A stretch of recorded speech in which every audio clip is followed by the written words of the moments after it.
By the way, it's value hair, not fine hair, excuse me. Wow, that's even better. Down and bottom left. Yo Flash Wolves Leenock. Ties into Hearthstone, I guess.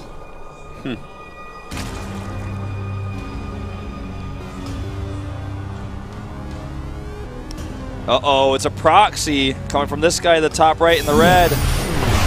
SuperNova. Leenock, Drone Scouts, and his Overlord is going to see this. So already a good start. Oh, actually, you know what? Not quite. Not going to let that Overlord get such an easy thing. But yeah, the Drone Scout, as you said, is huge. Oh, is he just looking for proxies? If he's only looking for proxies here, then obviously the drone doesn't scout anything. He goes hatch first, right? Yeah. Wow. But it's going to be Reapers. Yeah, but I think it's going to do a really good job, to be honest. With a Dream Bunker, too, it could be really, really good. Yeah. I do want to point out that last game, he went normal Reaper and killed a drone, right? Yeah. That means Leenock's micro's off. No one really loses drones in the Korean scene. Like, you don't lose a drone. Sometimes you lose a Ling to 2 Lings, and that's it, right? Yeah. Like, for normal Reaper times, now this is a proxy Reaper. He's scouted, found no proxies, so he's feeling maybe even more greedy than normal. Look at this. Double drone. Yeah. Yeah, he might... Yeah, and there you go, gas. It's going to be a kind of late pull here. I think that this could do a lot of damage. Orbital started, and there's the first Reaper being sent right away. And let's see if he bunkers. Oh, he even misses the SCV. Look at that. Oh, that's painful. That was really close. If you see an SCV coming from that angle, you can start to prepare. Oh, there it is, man. Dream, the first player to do this a lot in Pro League. That's why I call it the Dream Bunker always. It's a dream come true if it gets up. Yeah, it's definitely true. It's just out of vision of the hatchery as well, so there's no way for him to know this is coming at all. His first glimpse of this base, by the way, isn't even checking the top of the ramp. It's checking that there's no command center, so he still has no idea what's coming. Doesn't even know there's no barracks at the top of the ramp. And this will certainly get up, and the Reaper is going to pop into the main base and start to do some work. Going to force some Spore cancels, and he may even make an additional bunker here when he sees how greedy Leenock's been. Yeah, you know what? I think he can do a lot of work here. He could fight with the SCV even, too. I mean, we've seen this a lot as well. Yeah, why not? Put a few extra points of damage on there. He doesn't really need the SCV when you think about it. Look at that. One drone already gone down. A lot of lost mining time happening. Oh, doesn't quite get that one. But still, lost mining time, like you said. Yeah. Should be able to clean up the SCV. Oh, the juke! That mineral walk. Really good play here. I would turn around and kill that SCV for sure. Yeah, okay, he gets it. That's actually a good move. Yeah, and he's also going to catch these Lings before they can escape. I don't know if he needs 2 Reapers for that, No, though. that was a little bit sloppy even. Yeah. Loses that bunker, unfortunately. Well, we'll salvage it at least. But losing the position on it really hurts. Could have done so much more against the Queens with that. Now he is getting a factory behind this, also command center, continuing to produce Reapers as well. The damage might not quite be done. Speed isn't done. When it does finish up, then the Reaper damage is basically gone. But as of right now, Leenock still has to play a little bit conservatively, a little bit defensively. I feel like it was just fairly sloppy control by SuperNova. I feel like he could have done a little bit more than what he did. He could have killed, I think, a couple more Lings, and I think he could have gotten one more drone. He might get a Queen still. It's going to be tough, though, with the second Queen coming down here. Going to try to jump up. That's a bold move. Oh, yeah, it is, especially with a Reaper in the red like that. But, you know, if he can pick off a couple Lings, it's pretty good. All right, recovering here. He's going to stay in the main, it looks like, to recover. Speed is about to finish. He's got to get out of there. He has Hellion's home, so it's not like a big deal with the counterattack, but you don't want to lose these Reapers. You want them to be part of your Hellion force. Yeah. As part of the follow-up to this, to deny the third base. And the barracks is already mostly home. I don't think he's going to catch these Reapers. He does lose one because he got a little bit greedy attacking those Queens. Hello, 7. There's Z97 motherboard series. Welcome to the game. 2 Reapers is still scary. He's actually like making a spine crawler right now. I wonder if he like thinks like a Hellion Reaper like SCV pull is coming across. Maybe that's popular from Taiwanese pros or something. He's like, that spine crawler feels like almost unnecessary. What do you feel about that? I see what you're saying, but I think he's there's like this really old way to push creep forward that he might be going for, and I don't know that this is what's in his mind, but he was around back then and he did do it back then some, but you can get a spine crawler and help it push you forward against heavy Hellion harassment. Yeah, we saw that like in Wings of Liberty a lot. Yeah, so I mean, I'm trying to say that just because I agree with you so much that it feels like this is an overreaction. Yeah. But I guess, you know what, he's going 2-base layer, and if you're going to go 2-base layer, that makes some sense, right, that you're getting the spine? Because it looks like he wants to just rush up to mutas. Could also be really helpful against the Hellbat fall we're about to see as the armory is on the way. A bit timid, actually, against the hatchery. Funny as it is, I feel like he could have stuck around there for a long time. He actually could have forced a cancel. Yeah, I'm a bit shocked by this. Yeah, I think he just has no idea that that's the case. If he sees the spine, then I think he'll realize that he could have forced a There's cancel. just not that many lings on the map, and he doesn't know it. He's, I think, scared that suddenly like 30 lings are going to surround his whole army, like what happened the previous game where he had some trouble with those Hellions. All right, when that armory finishes, that's when we're going to see some real serious danger. Oh, yeah, that's pretty scary. But you know what? He's going to actually have that Spire about halfway done now. We're going to have Cloak on the Banshees coming out. And there's actually definitely a chance for Leenock here, even though it feels like SuperNova is doing a great job and will force a cancel here for sure. There's still the chance that the mutas that pop out do a lot of damage. Scans, he sees there's only 5 Banelings morphing. You know what? Yeah. He's just going to go engage this. I mean, this is not over by any means. Oh, that drone snipe. You know third base. You know what I'm really afraid about with this is SuperNova's mech, he always starts out with some... Thors. Yeah, he doesn't wait on those. And he scanned and saw both gases as well as a spine. Like, I would really be thinking 2-base Spire right now, I think. Hellbat's going to clean this up finally. Can just go back into Hellion mode across the map. So many Overlords actually going down. He's actually had to reproduce a lot of those. He starts mutas. You could tell there was a small hesitation there, then drops into 7. She sends all of his Hellions home and is just going to be content with forcing that cancel on the third base, building a really strong Hellion army to support his Thors. Yeah. Until Roaches are out, he's not concerned about anything. You know, he's making Vikings, multiple missile turrets, a Thor. SuperNova's getting absolutely everything that he needs. Leenock, I don't think he's going to be able to get anything done with these mutas. He canceled Cloak on his Banshee because he just knows that via ground he's going to be able to get a lot done here. His Hellions are in actual Hellion mode, so they can escape here. Hatchery gets a lot of hit points taken off of it, but will finish. Hellions escaping here narrowly. Looks like he might get 1 or 2. Dude, I hate to, like, be a downer for this game, but how does Leenock win this? I feel like every turn he's been countered, like he's going into his Roach now as he needs to do, but his mutas will do nothing. His third is so late. When you go for a build like this, your mutas have to get in and do something. Not like a ton of damage, but something. The Banelings here almost feel gimmicky as well. Yeah, they don't have any chance to do anything. Look at that. Thor shots, Viking shots, chasing away these mutas. He's just like walking across the map right now. He's not even able to protect his Banelings here with his mutas. The reason why those Banelings are there is not for some sort of attack. He made them defensively against the Hellbats earlier, so he figured he must try to do something with them, right? Roach upgrades are queued now. 2 additional factories will finish. He only has the 1 turret here, but I think with this small Mutals count and how damaged it is from earlier, he's hard-pressed to get something done here. We'll actually maybe get a Tech Lab or 2. 2 Vikings at a time popping out here, and he's got 3 more. It's not happening. That's pretty rough. We do have right now the Hellbats hitting this third base. It's kind of delaying some mining time. He's making Roaches, but these Roaches are a little bit slow and a little bit low in number.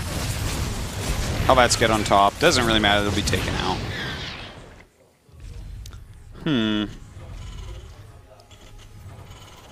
Well, again, I hate to be grim, and I know that he has like a higher supply technically, but Leenock is in a terrible spot right now. There's no way for him to pressure this third base, which is about to put SuperNova at 6 gases. Yeah. 2 Thors are out, 5 Vikings to support, Blue Flame. You know, there is one positive right now for Leenock, and that's the fact that there are only 3 factories out because of the amount of money he's put into this harassment and had to tech up so quickly. He just doesn't have his factories too quickly, so he doesn't have like a gigantic army yet. He's been spread a bit thin as well with some of these units. Yeah. Vikings being on the landed because he was so scared about those Roaches, I suppose. I don't know if SuperNova realizes how ahead he was with how patient and caution he's played throughout this game. Well, I think he still is really well ahead, but it's going to be a while before he can attack. I'm really concerned about the Muta switch that's about to happen. I think he's... You think he's going back into Mutas? I think so, because already siege tanks are on the way, and he's only seen a few Thors. Why would he keep this bank for this long? I feel like he would have spent it by now if he was, unless he was just like trying to decide in a second whether he's going to burst out a bunch of roaches or burst out a bunch of mutas. I feel like the muta upgrades are already there. I think he's saving it for the opportunity to do that. I think you're right on that. I don't know if he will do it. Okay, he does do it. It's a good call, Wolf. That's I think the fact is he waited for speed to be shown on the roaches before he decided to do it. Because when you see speed on the roaches, it's like, okay, you're going to be making mostly Hellbats and tanks now. A big switch into mutas, maybe I can catch your Thors out of position and kill you. We're talking about 18, 19 more mutas here. This is no, like, 8 muta switch here, and he also saw with his mutas tanks were popping out of the production tab. Leenock's really smart, man. Because I was, like, having a hard time seeing a victory route for him because SuperNova had done so well defending everything. But this re-switch into mutas, while risky, like, it is possible that SuperNova could just shut this down. This definitely is the type of move that can get Leenock right back into it and maybe win. Yeah. All right, scans going down everywhere. He misses all. Oh! Sees one maybe, if he's looking there right then, which I don't know that he was. It's really hard to say. All right, 3 more tanks still on the way. He wasn't looking. Yep, he wasn't. He did not see that. He has 1 more Thor making, which is not out of the ordinary, but now he knows the mutas are on the way, and this is a lot of mutas, man. Look at this, going right for that missile turret in the main base. Going to be able to kill a lot of SCVs off after this as well. Yep, those Vikings trying to come over here to help out. I think he might even get the CC. Thors are actually stuck at the ramp. Oh my god, you're right, they are stuck. He kills that orbital command. A huge move. Yep, Hellbats come over here to harass. There's no drones on that mineral line, and a few mutas can actually deal with them by themselves. Wow, the turnaround here is insane. 3 more Thors are about to pop out, but meanwhile he's making the switch back to roaches with burrow movement plus, you know, the Baneling speed here. Baneling speed, yeah, that's going to be to help deal with all the SCVs repairing as well as those Hellbats in front. He really hopes to get a good burrow movement move out on top of either the Thors or the siege tanks. Both can work out depending upon how the army is set up. If he kills the Thors, of course, the mutas can clean up. If he kills the siege tanks, then he can just continually rally roaches into a very slow siege tank building Terran. Yeah. So, let's see, man. Hellions over here going to finally get that harassed on. And that base is pretty low from what they did earlier. Could actually, yeah, use this animation, this cone, to try to kill some of those burrow drones. Oh, I think he's going to get the hatch, actually, if he just right-clicks on it. Yeah, he'll be able to kill that hatch off, even if he doesn't. Well, maybe not. Oh my goodness, he doesn't get it. Yeah, flies and actually kills off a Thor. That's actually really painful that he didn't kill that. He'll probably be able to just go get it, though, right? Like, something can get over there. One Banshee or something. One Hellion, anything. Like, okay, he's going with the Banshee. He's actually looking for said Banshee. Yeah, he's like, I'm not letting anything get over there. Yeah. Holding on to that base, I'm just going to queen over there, transfuse that. Yeah, and he's actually droning up that base as well. SuperNova's heart has to shrink after that. Wasn't the best move right there, but that's okay. He's just kind of checking what's in here. He's poking at some depots. SuperNova doesn't have supply to spare right now. Doesn't have money to spare either to remake those. Flies in to kill off some Thors again, gets one, going after another, and he does get it. Small cost, but I think it's worth it considering his economy. Look at his bank.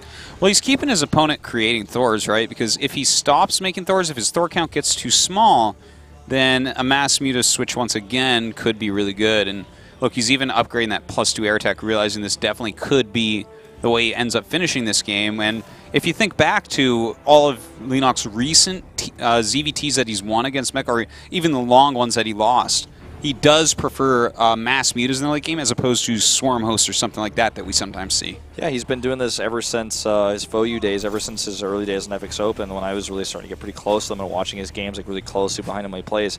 This is how he likes to deal with this. He's always super, super heavy muta. I mean, he often favors going into like 30 mutas. I mean, we saw it earlier, but he may very well just go back into that. Yeah, and I mean, because 50 mutas, you know? Because 50 mutas, man. It's just, you get that many mutas, it's good against everything. Except Mass Phoenix. Even sometimes okay against that. Yeah, it can be. Can be. Phoenixes run out of room. That's right. If you catch them against the wall, those Phoenixes are toast. All right, well, he is getting ready for Swarm Host play, but oftentimes that's not like Look at this hatchery. The crux of his play. Wow. Look at, is it just me or does he have 2 other drones ready to take other bases, or those birds or I don't know what those they are. Those are birdlings for sure. That'd be hilarious if he took those 2 bases. But you know what? This is actually, I've seen, like, I think every high-level TVZ mech game on this map, unless any have happened in the last week or so. And Zergs do like to take this base over here. The thing is, they siege up multiple angles with the Swarm hosts, pushing those forward, and just try to mine anything they can on the Terran side. Because it's like, it'll take the Terran so long to actually go down and break that area and take that base most of the time. They want to take the gold. Stops Blue Flame from researching here. He's eliminating a lot of tech labs, which means no more Thors until those are remade while he's going for mutas, which then might even further the idea, the concept to SuperNova, that Leenock is going more mutas. But guess what? He's going roaches, and here they are. Yeah, they're moving forward, picking off a few siege tanks. A strong move right there, and he's going to be able to deny that gold for a lot longer. Loses more mutas on his way out. I love the huge missile turret field, but he is going for Broodlords to help start breaking through some of these areas. Yeah. This base needs some shots. Unfortunately, though, the mutas are there to defend it. Leenock has played brilliantly to get to this point after an opening that seemed so weak with a 2-hatch Mutalisk build, a canceled third base, no damage done with his mutas, no damage done with his roaches. It seemed like a terrible situation for him, but to fight back like this and look at the map now. He's got a ton of bases. The game isn't over, of course, but Leenock really has been a scrappy Zerg this game that has done all the right moves. Yep. Good defense here on these roaches. Oh, yeah. He almost could have committed there. His bank is what's huge. SuperNova's got a decent bank too, and when you're mech, you're probably not remaxing that much. So yeah, the banks are almost comparable in this light, because SuperNova's never going to need to remax from like 130 to max, or vice, you know, some sort of similar situation. Whereas Leenock needs the bank to make 10 Corruptors and 6 more Broodlords to actually control the sky. Like, he needs that bank. That's how Zerg works. So SuperNova needs to hold his army together and keep pushing his way across the map and try to mine out these bases, try to split the map. Eliminating that base below his main would be really ideal, and also eventually taking the base to the top left would be nice. But I like that he tries to take the forward position instead, because that gives him a little bit more control over the middle of the map, and taking that base to the top right is essentially free whenever he wants it, as long as he controls the center. Very well said. These mutas continue to kill off anything that goes over to that side. That's so frustrating as a Terran mech player to see that. It's like, well, those are my minerals. I'm very sad you're taking some, especially the gas, I guess. But Leenock continuing to kind of throw roaches around, and this should be a little bit of a giveaway that he's switching tech when you see roaches attack silly locations like that. Scans going down. Yeah, he's trying to figure out, he's like, oh, okay, Greater Spire, okay, I have a good idea of what you're doing. And he has added some more starports, but is it a little bit too slow? He's going to need more time. He only has, I think, the second one completed. It's finishing a reactor right now. He's going to have 1 Raven. How many Vikings does he have? Like 6 or so? It looks like 7 there. Yeah, I think he has 7, and then he does have some Thors, of course, as well. So no armor upgrades whatsoever, by the way, versus Leenock's 3-3 and 2-1 for air. Really sweet upgrades from Leenock so far. All right, he's going to start engaging here. Thors need to come support. Support they do. Secret Missile's actually queued on that Broodlord. I don't think he notices it. But yeah, it doesn't look like Leenock really cares. Yeah, those Secret Missiles, well, they don't do as much as you would hope. These Thors trying to do their best to knock everything back, but this is just way too much damage from Leenock, and GG. We're going to a game 3. I'm really impressed with Leenock from that game. It felt like SuperNova just did everything right, man. Having like Thors out before 2-hatch Muta got there, it was like so well done, but wow, Leenock really gave him the runaround. Yeah, that was a really, really nice recovery, and basically just, I don't know how to describe it, just constant uphill battle and uphill climb back into the game, making all the right choices, harassing all the right ways. SuperNova really, I feel, dropped the ball on his defense of his production facilities. He always lost his add-ons repeatedly. He made that turret field to the southeast of his base, but there's never anything to defend his production. He lost his tech labs a ton, and often some of his units aren't popping out. That was, I think, one of his lackluster problems. Once the game started to get back into Leenock's favor, he had some trouble with that. Yeah, he did. I think that the part that stuck out to me is the part where Leenock really was fighting back is, as SuperNova was taking that third base, it was a little bit sloppy. It was slower than what he was trying for, and he kind of lost a few too many units while doing it, and I don't know, it was a little bit sloppy from there. But anyways, we're going into map 3. Seems like a close match between these two. Certainly does. Loser is out. Winner.